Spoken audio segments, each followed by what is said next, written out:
конфессиялар аралык касташууну козутуу бул да экстремизм болуп эсептелет. Ошондой эле символика жана атрибутикаларды пропагандалоо, жайылтуу ошол да экстремизм болуп эсептелет. Мына сиздер экранда көрүп тургандай, мынау бизде Кыргызстанда Кыргыз Республикасынын соттору тарабынан тыюу салынган экстремисттик жана террористтик деп табылган 19 уюм бар. Ушул 19 уюмдун бардыгы мүчөлөрү ислам менен жабынып, өздөрүн мусулман деп аташат. Биз билебиз, мусулман эч качан террорист болуп эсептелбейт, жана террорист эч качан мусулман болуп эсептелбейт.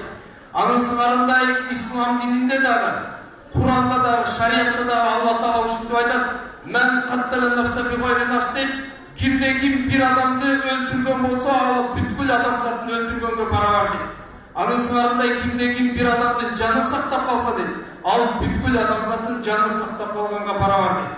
Муну сиздер көрүп тургандар, экранда көрүп турган ушул жарандар мисалы, бүгүнкү күндө террорлук, зомбулук, адам өлтүрүү окшогон түрдүү бир кылмыштарды жасап атат.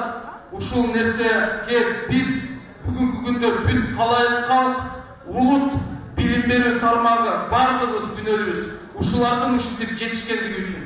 Анын сыңарындай келечектеги жакшынакай бир жакшы бир муунду, келечекте жакшы бир муунду өстүрүү үчүн, жетиштирүү үчүн, жакшы нерселерге жетиштирүү үчүн биз мусулмандар болобу, кайсы диндин өкүлдөрү болбойлу, ошол жердин өзүбүздүн улуттагы түрдүү көйгөйлөрүбүздү чечип алышыбыз керек. Кайсы көйгөйлөр?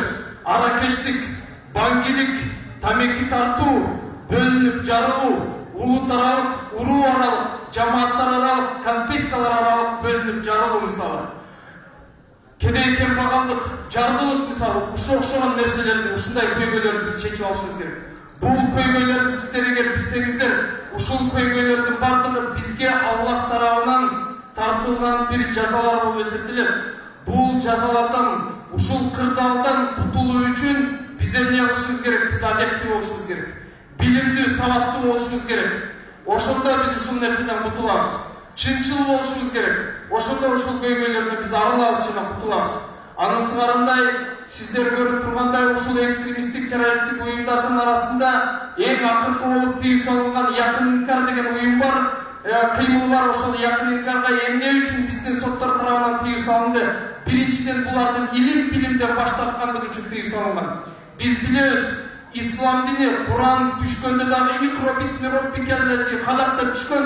Икро деген сөз бул жөнөкөй сөз эмес, бул буйрук иретинде айтылган этиш. Анын сыңарындай Алла Таала бизге буйруп атат: илим алууну, билим алууну, сабаттуу болууну, наадандардан болбогула деген нерсени түшүндүрөт. Анын сыңарындай наадандык деген эмне? Наадандык бул түркөйлүк, бул караңгылык, бул сабатсыздык мисалы. Же кургазордун кемдиги, ошол наадандык болуп эсептелет. Анын сыңарында чыныгы мусулман билимдүү, сабаттуу болуш керек. Ошол билим албагандык, сабатсыздык алып келгендиги үчүн ушул кыймылга тыюу салынган. Анткени бул массовый сабатсыздык алып келет. Социалдык болобу, экономикалык болобу, саясий болобу, ошондой бир сфераларда өзүнүн зыянын алып келет. Кийинки тыюу салынган бир себеби кайсы? Булардын жашоо образы үчүн.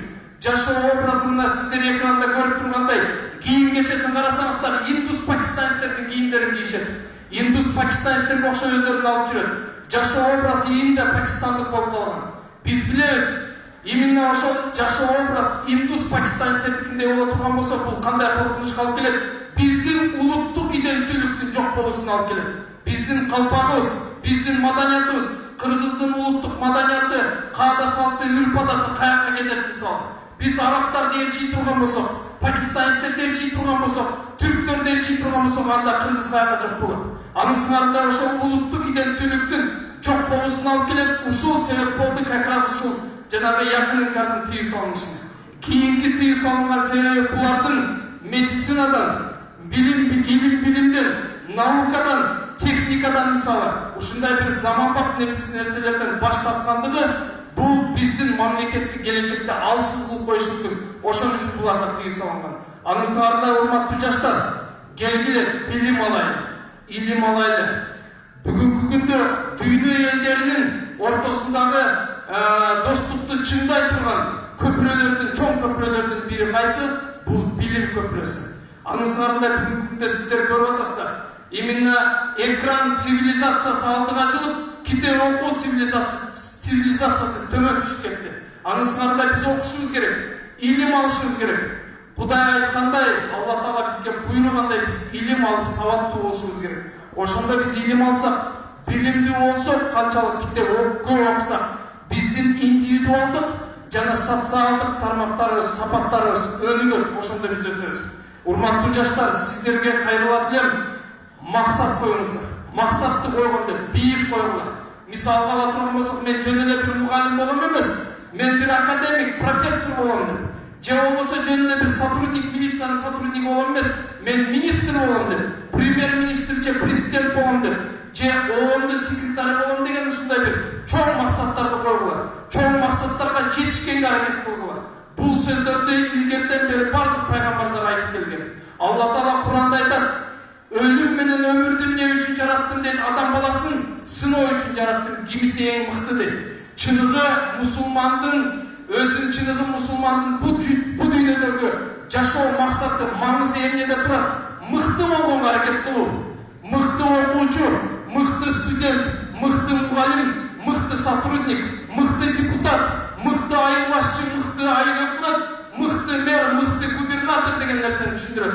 Анын сыңарындай мыкты болойлу, тарыхта калганга аракет кылайлы, салымыбызды кошойлу. Ошондо биздин мамлекет, коомчулук өнүгөт жана өсөт деген нерсеге мен толук кандуу ишенем жана ушул мезгилде сиздерге каалап кетет элем.